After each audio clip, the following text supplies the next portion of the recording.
So candy AC হায়ারের AC আমি কিনছিলাম 2 সপ্তাহ হয়েছে, ঠিক আছে। দেখেন নিচে বালতি দিয়ে রাখছি, বালতিতে পানি পড়তেছে সমানে ভিতরে। আমি ট্রান্সকম থেকে কিনছিলাম, ওয়ারেন্টি ক্লেম করতে গেছি, ওরা কোনো লোকটাও কিছু পাঠায় নাই। এই হলো অবস্থা, পানির সমানে পড়তেছে ভিতরে টপ টপ করে, ঠিক মতো চালাইও নাই আমি। দেখেন এদিক দিয়ে পড়তেছে সমানে, আর উপর দিক দিয়ে পাইপ ভিজে গেছে একেবারে। এই হলো অবস্থা। এই এসি থেকে একদম বিরত থাকবেন, জীবনে এসি কিনবেন না, জঘন্যতম এসি।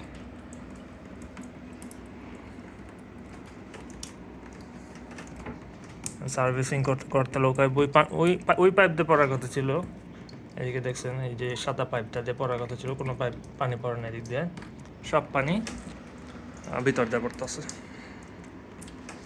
মানে আমার ভাগ্য এতই খারাপ, এত কষ্ট করে টাকা জমায় কিনলাম, আর এখন আমার ভিতরেই মানে ঘুমাইতে পারি না এই পানির চটে। বন্ধ করলেও পরে, চালু রাখলেও পরে, এগুলো অবস্থা। ক্যান্ডি হায়ার এসি, এই ক্যান্ডি হায়ার এই দুইটা থেকেই বিরত থাকবেন।